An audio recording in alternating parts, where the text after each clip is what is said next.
welcome back to another episode of the Female Empowered Podcast. This is going to be part two, número dos, of the episode that aired last week, which was about what went sideways and how when I tried to sell my business, it went almost all the way to the finish line, and then I basically collapsed right in front of the finish line and did not get to cross the finish line.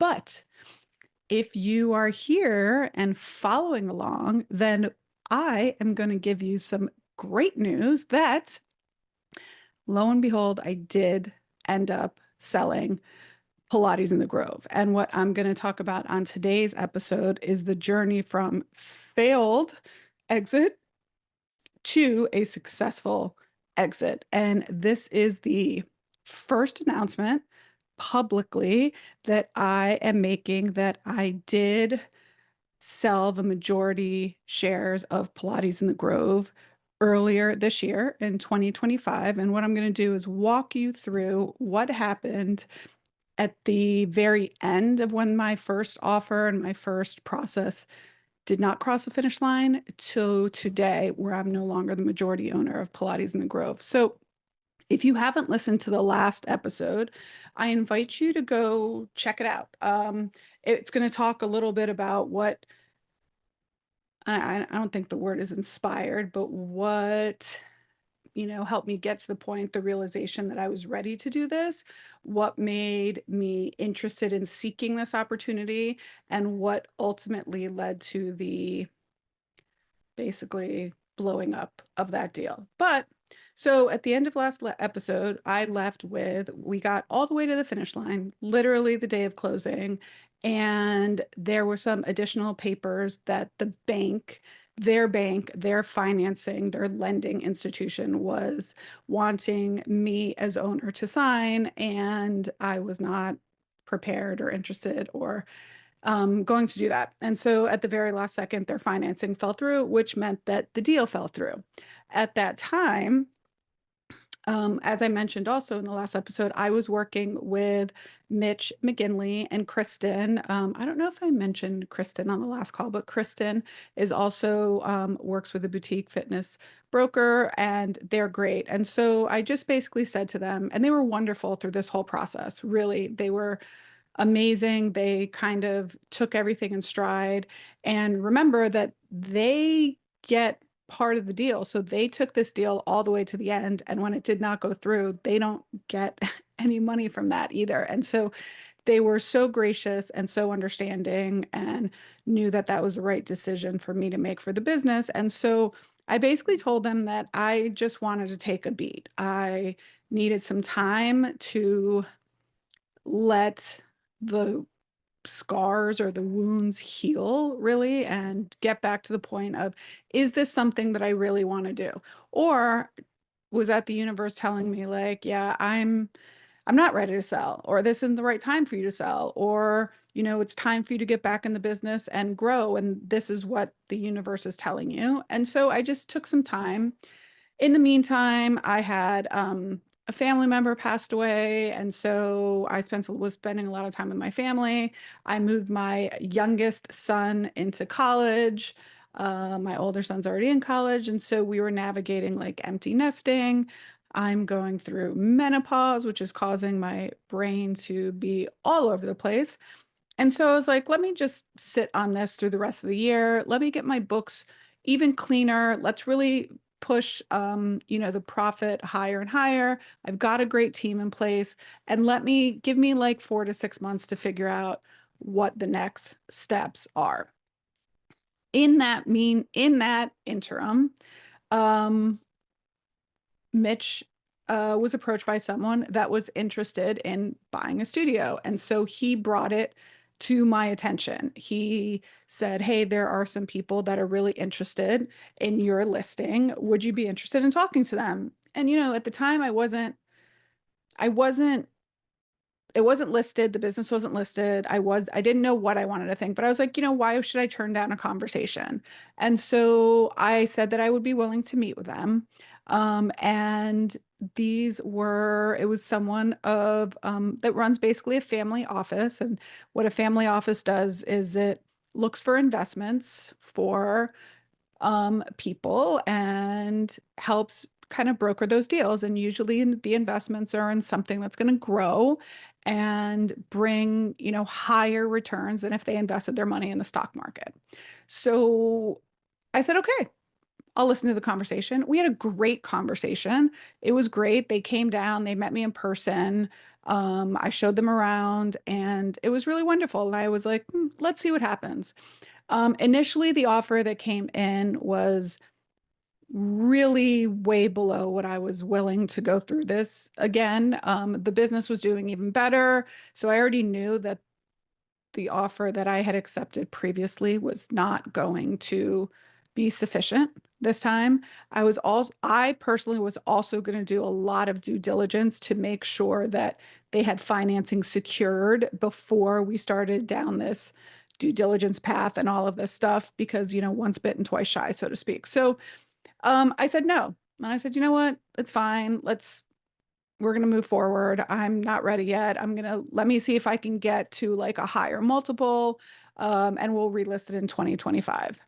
In that meantime, in that interim, I hosted my annual CEO summit, my Women in Wellness CEO summit. I hosted it here in Miami. It's every November. And if you're interested, write this down. It's November 6th through 8th, 2025.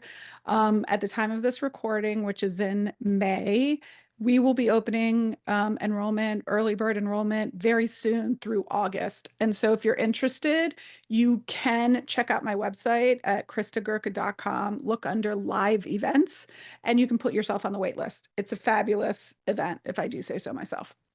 So during that summit, I did a talk about what it was like to prepare your business for sale and what are the kind of things that I was looking for, what are the kind of things, the reasons that I got to this point. And I also had Mitch McGinley, who was my broker, come down. At the time that I scheduled this, I thought I was going to be giving a talk about how I actually sold my business, but that didn't actually happen. And so I had Mitch fly in and he gave a talk about how to prepare your business for sale.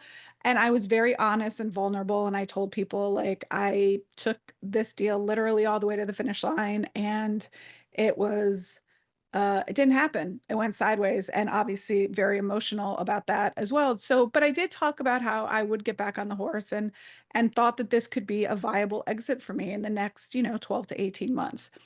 After that conference, I had another physical therapy practice approach me about acquiring my business.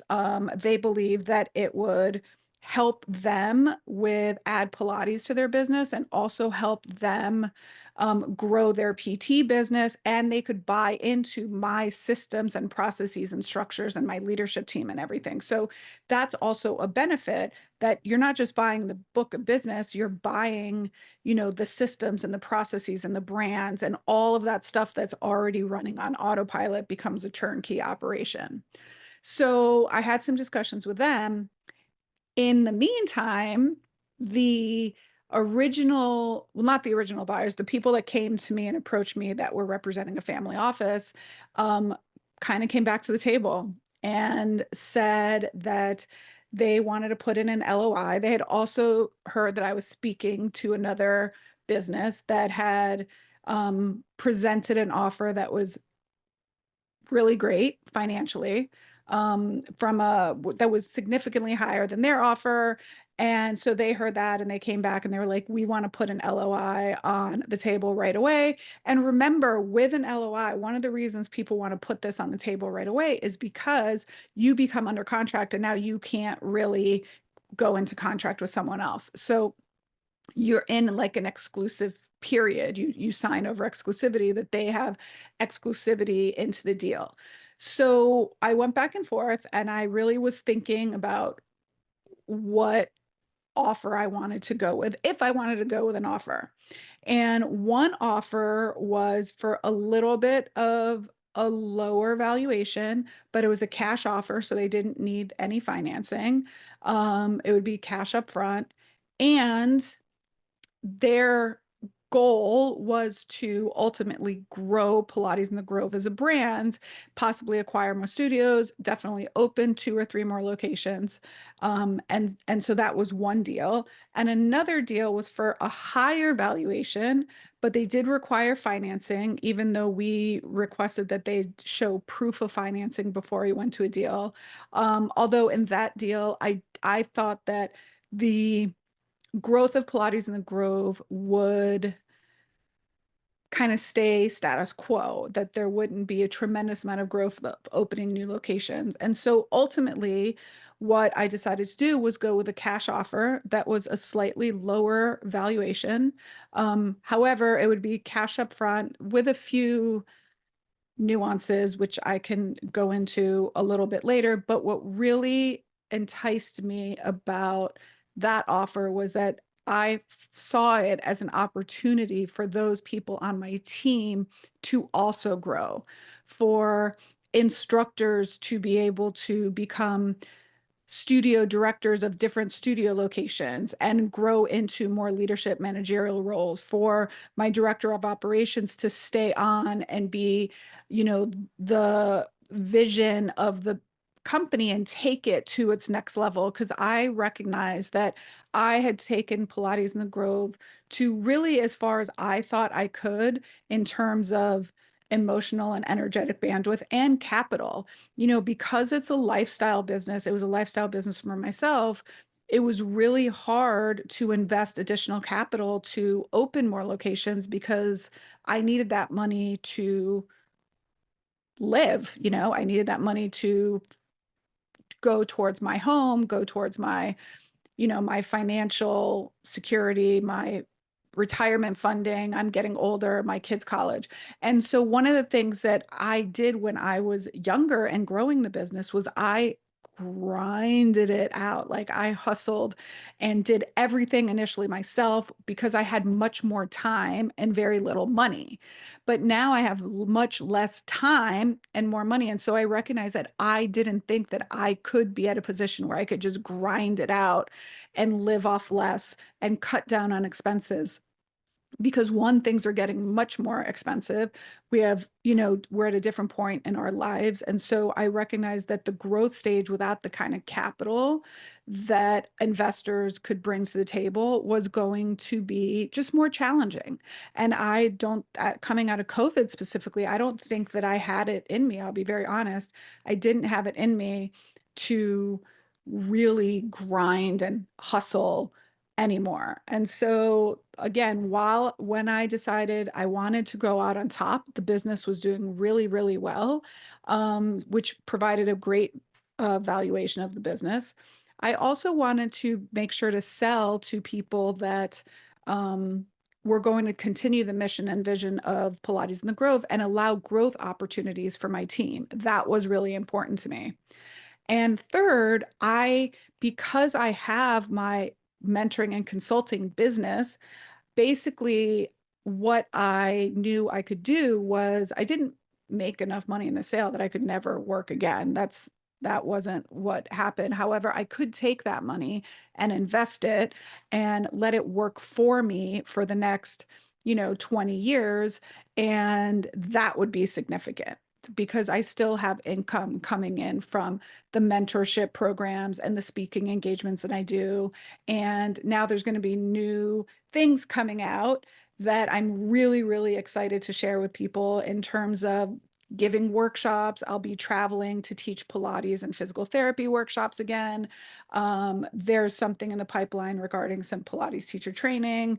I do speaking at business conferences and I host these mentorship groups for women in wellness that are growing boutique fitness and wellness businesses. Because I've been there literally from start now till finish. So let me talk a little bit about how this deal went down.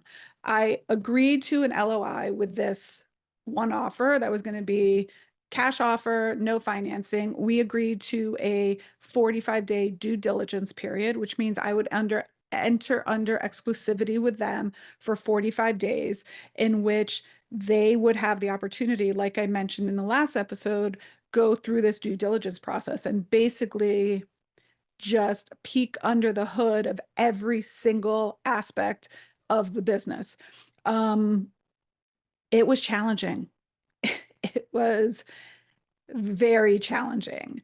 And even though, again, I'm going to say my attorney, Ross Kohlberg, who was fabulous, really, really helped me get through that process. And really, and when I didn't understand something, I was like, explain it to me like I'm a fifth grader, and he did.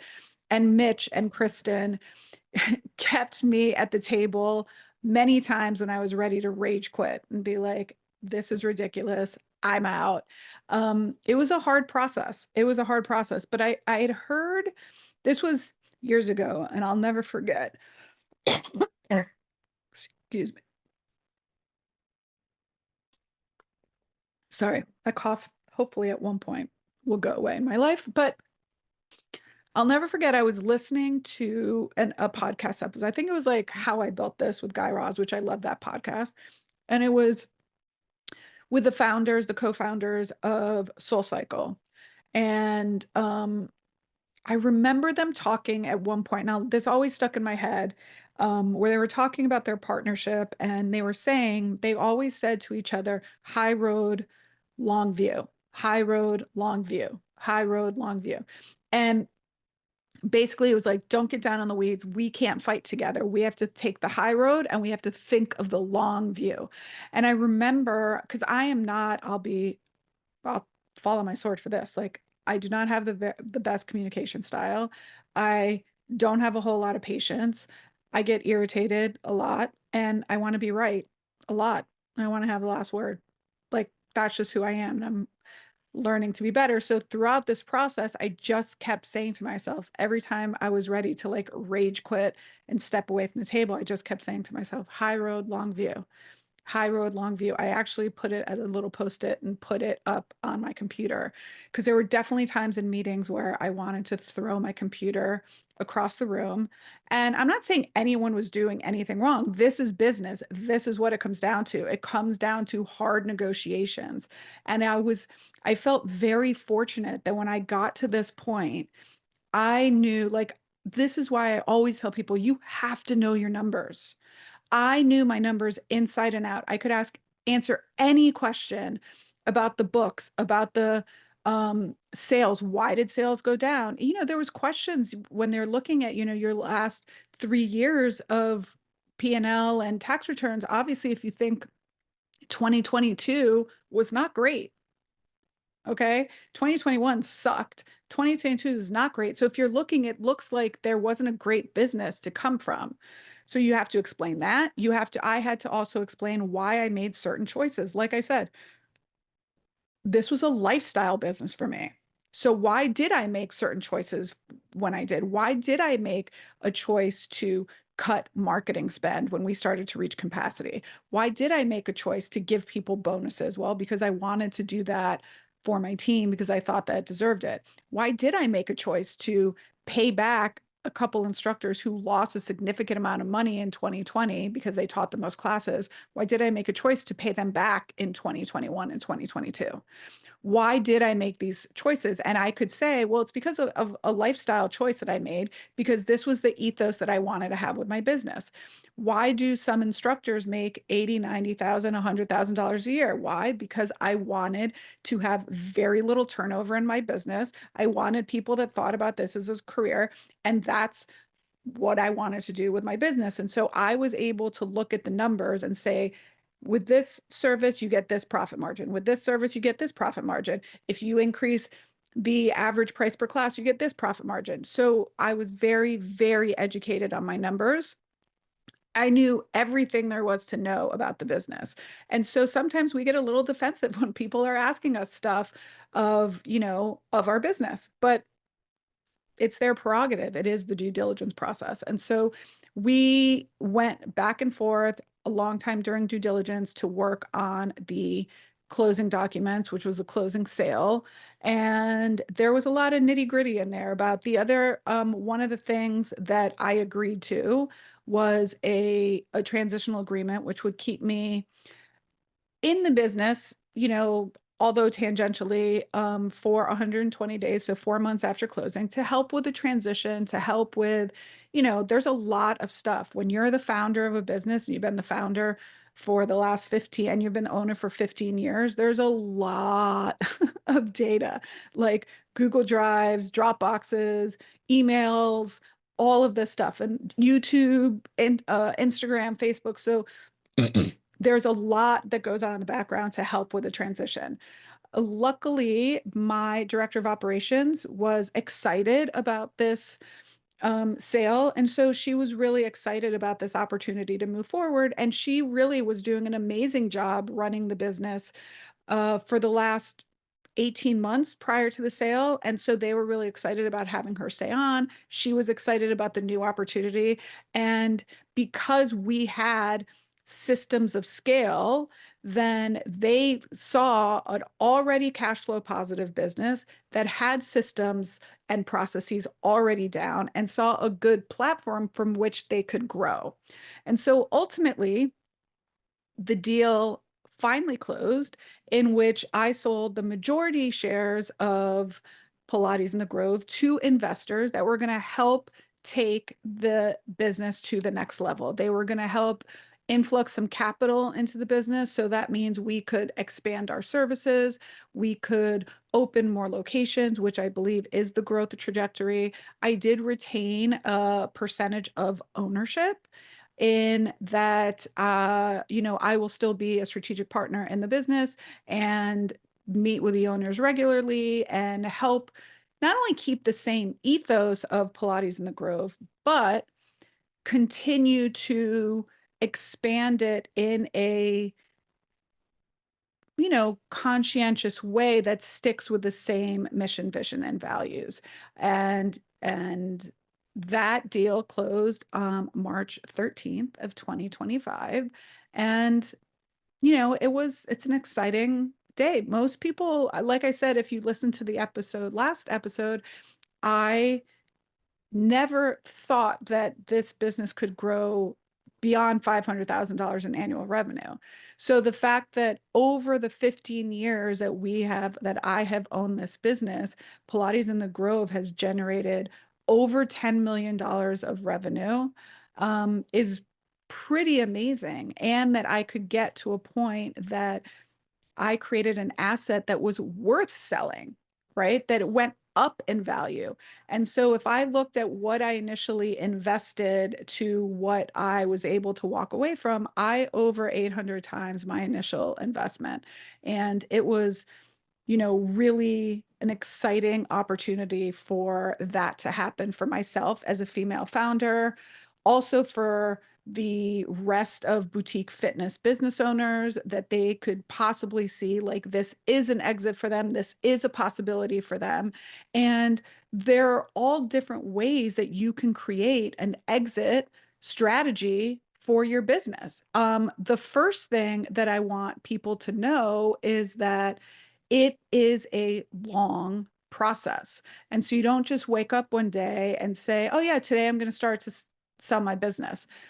I'm going to talk to you a little bit now about what it takes to prepare your business for that exit. And this is something that we talk about a lot in my mentorship groups, because I want everyone to just have that choice when it comes to the end. They don't have to sell, but if it's ready to sell, that is always an option. Okay. So now, if you are researching this, most statistics that you will find out there talk about businesses that have like $1 million in EBITDA. And again, for those of you that don't know what EBITDA is, it's earnings before interest, taxes, depreciation, amortization. It's basically your net margin. So a lot of times you'll see these, you'll hear stories, you'll hear podcasts where people had 6, 7, 8, 10 locations, 20 locations. They're not taking salaries because they're able to invest it all back into the business. And their EBITDA is high 6, 7 figures. Now, while that is super exciting, and kudos to those people that especially women that make that happen. I mean, I'm always in awe of those situations. It's not the norm, at least not for the people that are listening to this podcast. And so, what I wanted to do was create a picture for you of someplace you can see yourself in your business and the future that looks right for you. Because there's not everyone, not believe me, not even me, like being able to open 8 or 9 locations is just not in my wheelhouse anymore.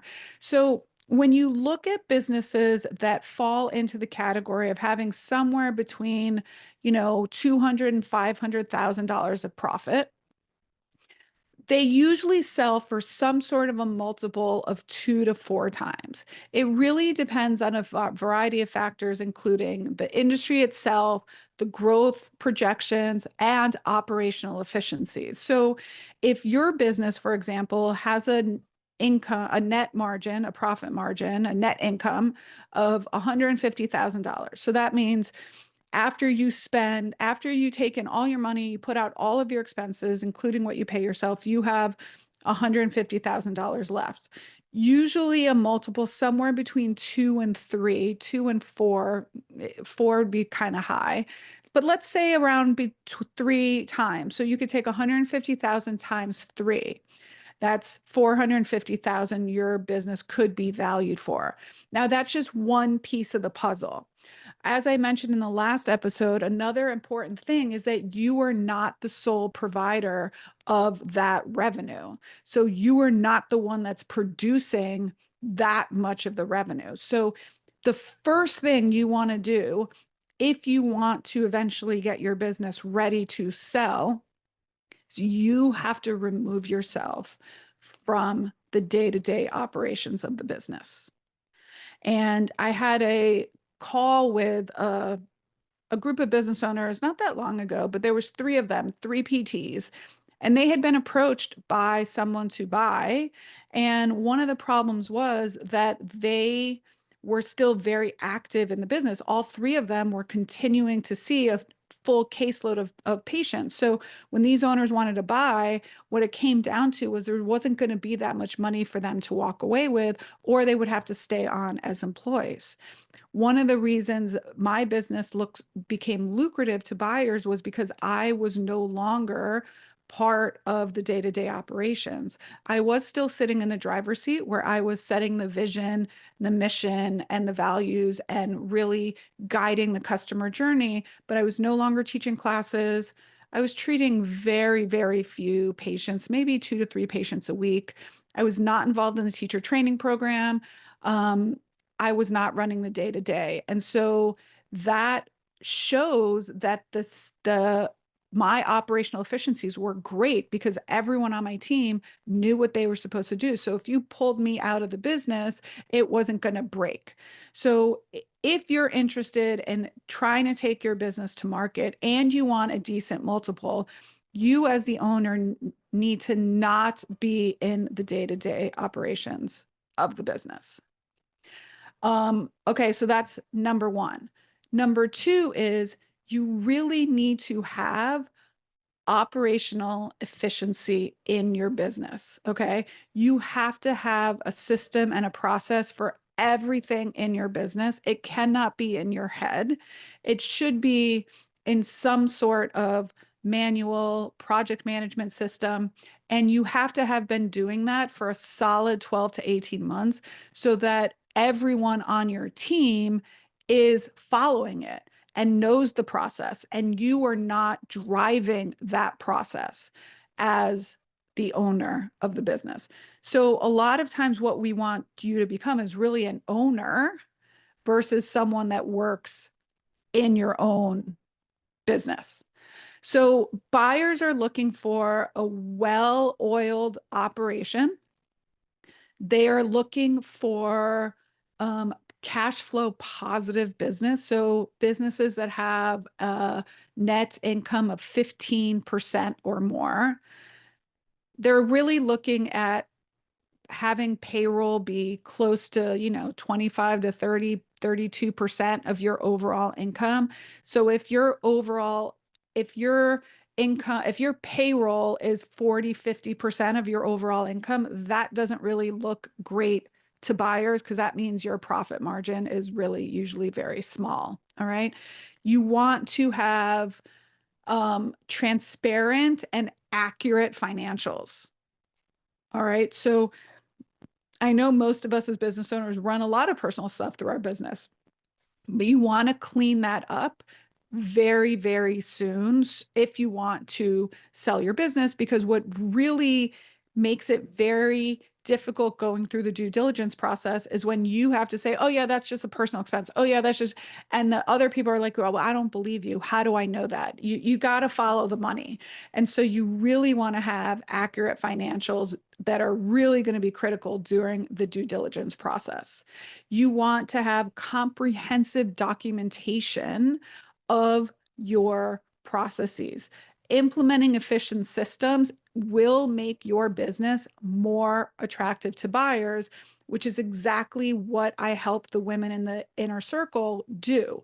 We have whole training sessions and modules on how to systematize everything in their business, from HR to performance reviews to onboarding, their hiring process, their social media process. Every single thing is there so that if they need to step away from the business, if you followed me for any period of time, you know that my stories of Operation Christa Gets Hit by a Bus went into effect like back in 2018, because I really realized, like, I didn't even think about selling at that point, but if I wanted to, if God forbid something happened to me, everything was in my head. So I mean, it's horrible to think about, but if I got hit by a bus and was in a coma, I don't know what the business, if the business could have continued to go on. I had all the passwords. I had all the keys to literally everything.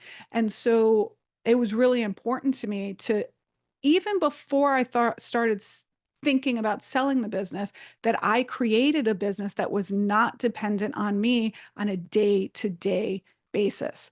So basically, these things, setting yourself up for a sale, takes 2 years, maybe more, depending on how much inefficiency you have in your business. So these, like I said, it's not something you wake up one day and are like, oh, I'm ready to sell the business. Let's put it on the market. No, there are lots of things that have to happen in the background for that to take place. And so my advice to you is you can reach out to me. I'm happy to sit on a call with you. We can, you can purchase a one-on-one call. You could reach out to someone like Mitch McGinley or Kristen, who's on his team at Boutique Fitness Broker. Talk to people, ask questions. People are more than willing to help and give you guidance. Join a membership group. Like, part of what made me realize I could do this was being in the Boutique Fitness BFS mastermind with other seven-figure business owners. And the conversations in there were just different. They were different. They helped me realize that, one, I had an asset that was worth selling. And two, they helped me realize I could walk away from the business.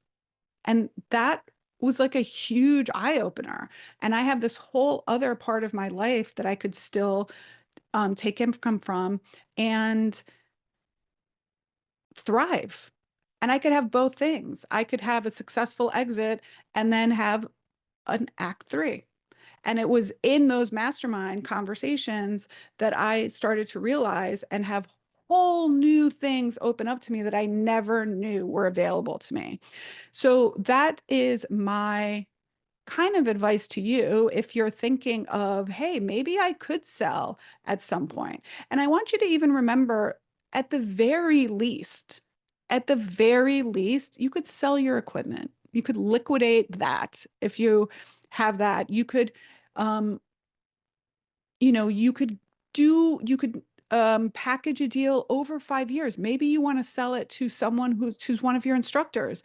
They don't have all the money up front in cash, but you could sell it to them. Maybe they pay you a little bit year after year after year if you trust them, right? And that's a way for you to slowly get your money and get out. But please, please, the advice I give you, please talk to a professional before you decide to buy or sell a business. The number of business owners that I have worked with who have bought a sinking ship really pulls at my heartstrings because they didn't necessarily know what they were doing. They bought this business. They thought it was for pennies on the dollar, but it was for pennies on the dollar because it was a sinking ship.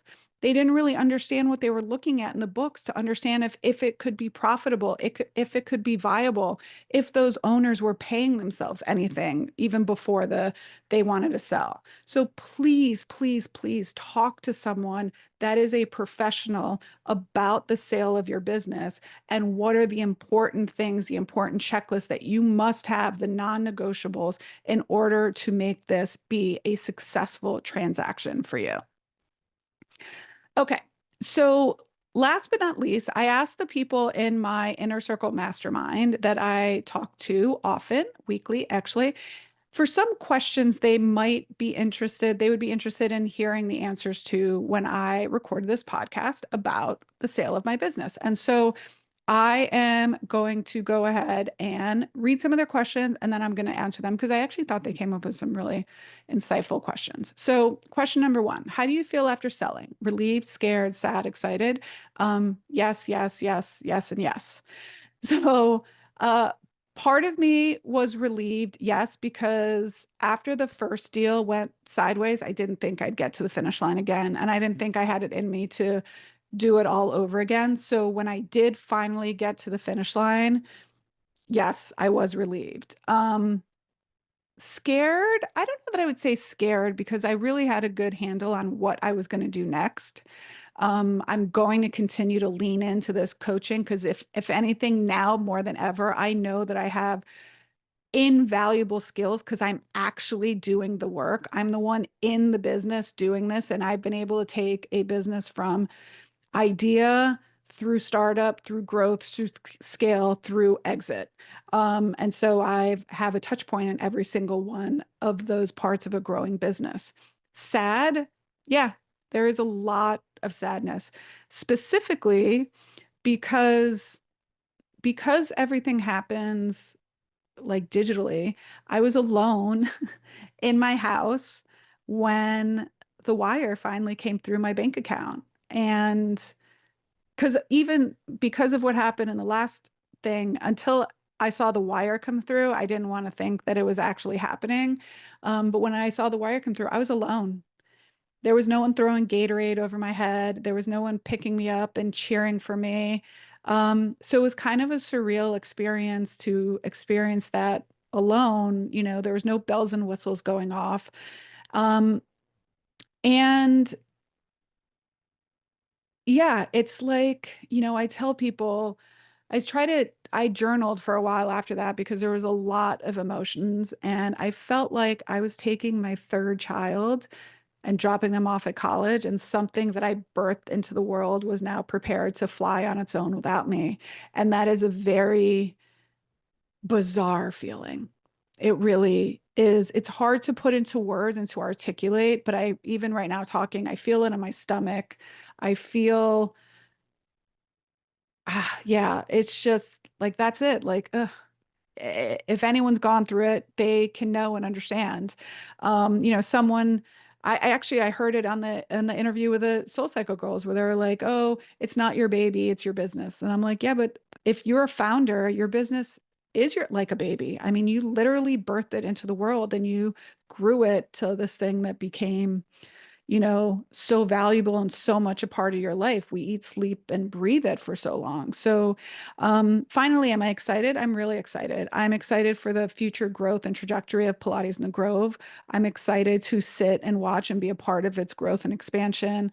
I'm excited for the opportunity to get back on the road and teach workshops and speaking engagements and, lean into this next part of my life where it's really about teaching and empowering other women to go after their dreams.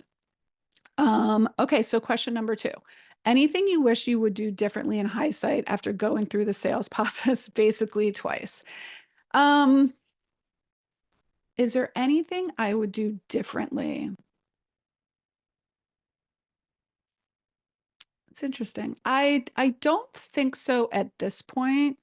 I might schedule more sessions with my therapist during the due diligence process because It is a lot. And there were often times on call that I didn't love how I acted on the calls. And I felt like I was kind of being childish and insecure, but it's very emotional. And so maybe something I would do differently would be, I think I would just maybe get some more help during the process in terms of like therapy and being able to talk it out. I think that was very good. I also, in the second, for the second transaction, I really didn't tell anyone because I didn't want to go through the process of like, oh yeah, this one went sideways again. So I didn't have a whole lot of people to lean on except for my husband.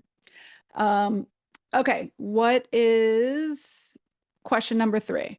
What helped you decide it was time? I feel like you have created great systems that I am striving for. So in my head, I wonder, is it a realistic goal to create enough systems that the office is running smoothly without me? And if that is the case, how do you analyze the numbers to determine which makes more sense, selling or continuing to make money from owning while it's running on the systems? That's a great, great question. So the first thing is, what helped you decide it was time?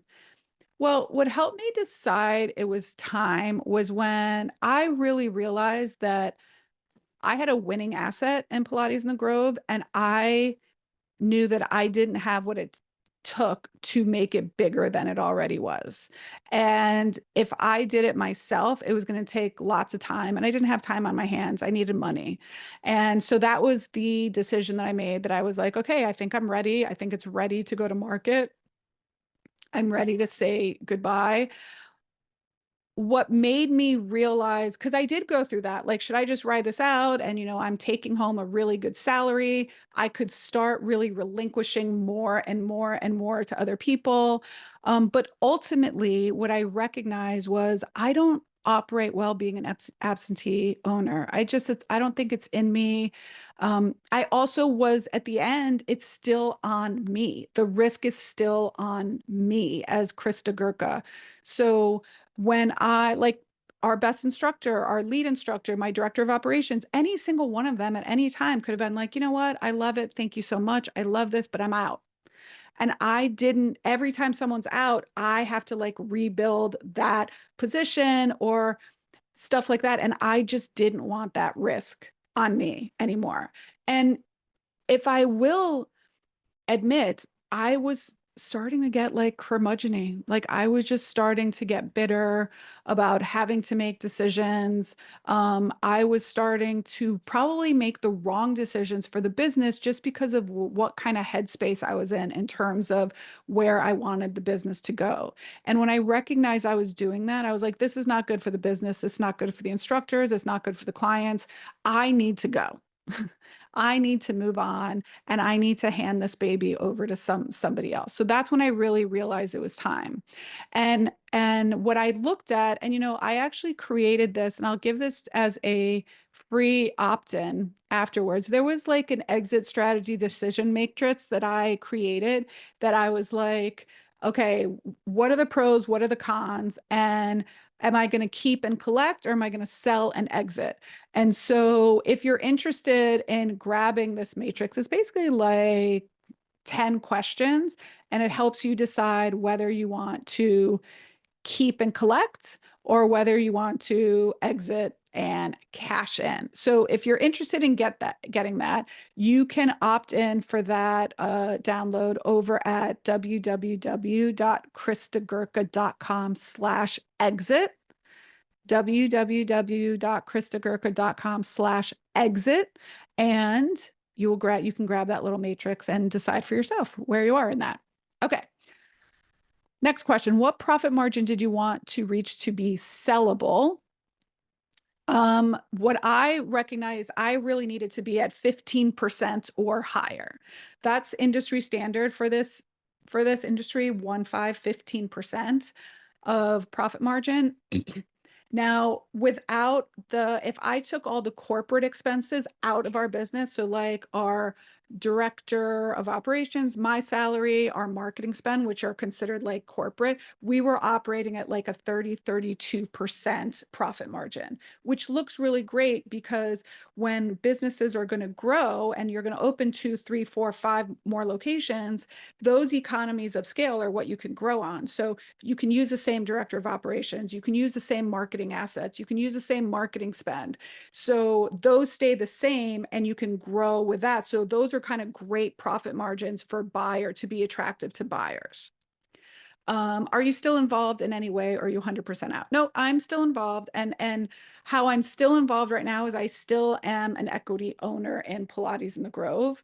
Um, I am a strategic partner with them. I do not have an employment contract. So in other words, I am not working in the day-to-day. I am an equity owner of the business. Um, who did you sell to and how did you market it? So I can't disclose who I actually sold it to, and I can't disclose the actual dollars amount that the transaction was. But how did I market it was like I said, have reached out to Mitch McGinley, a boutique fitness broker. You can look him up. You can tell him you heard about him on the Christa Gurka Female Empowered podcast. And I believe we marketed initially the listing went on Biz Buy Sell. I believe they have their own database as well.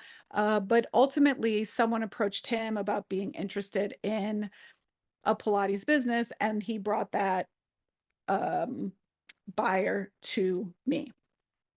In the end, now that it's been a few months, it still is weird. It still is weird to get up in the morning and have coffee and be like, what am I going to do today? So that is taking a lot of getting used to. I've been going on a lot of walks. I've been working out a lot. I've been really leaning into me and putting myself first. I'm really happy to continue to watch Pilates in the Grove grow. And it was just last week that we announced it to the clients. Um, it's been a wild journey and I wouldn't change it for anything. It's been amazing. I am really proud of myself, to be honest. I don't think that's conceited. Did I sell and cash out at $90 million like Anne Maloom at Solidcore? No, but I never even thought that that would be an option for me. And to be able to say that I like 800 times my initial investment it's pretty spectacular. And now that money is invested and working for me for the long run, and I'm really leaning into this coaching portion. I love working with the business owners in my inner circle. I can't wait to some of them get to the point that they're interested in selling and exiting, and I can help them through that transition. I'm really excited to work with our FitBiz monthly membership, where we talk to all women in fitness, healthcare, and wellness, and just give advice. I am doing some speaking now for women's conferences and things of that nature, sharing my story. And I am going to be back on the circuit doing Pilates workshops, doing physical therapy workshops. So if you're interested in hosting a workshop and having me come out to your Pilates studio or physical therapy practice, hit me up. You can DM me on Instagram at Christa Gurka, or you can certainly shoot me an email. My email address is krista@kristagurka.com. All of this will be in the show notes. So this is definitely an episode that you want to save for later and come back to it, because I'm here for it now. I am here. I don't have all the answers, but I am 100% committed to the conversation.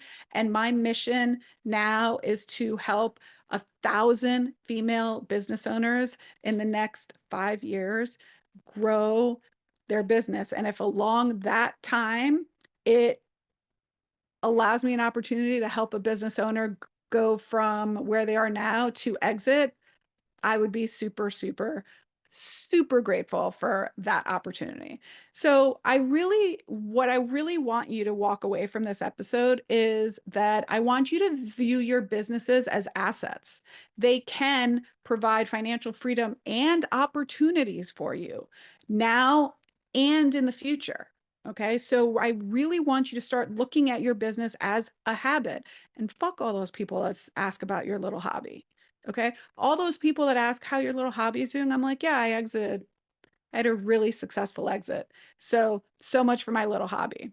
All right. I really am, like I said, committed to offering guidance to those who are interested in selling their business, emphasizing how you really need to structure that business in order to make that happen. And it takes about 2 years to put that together.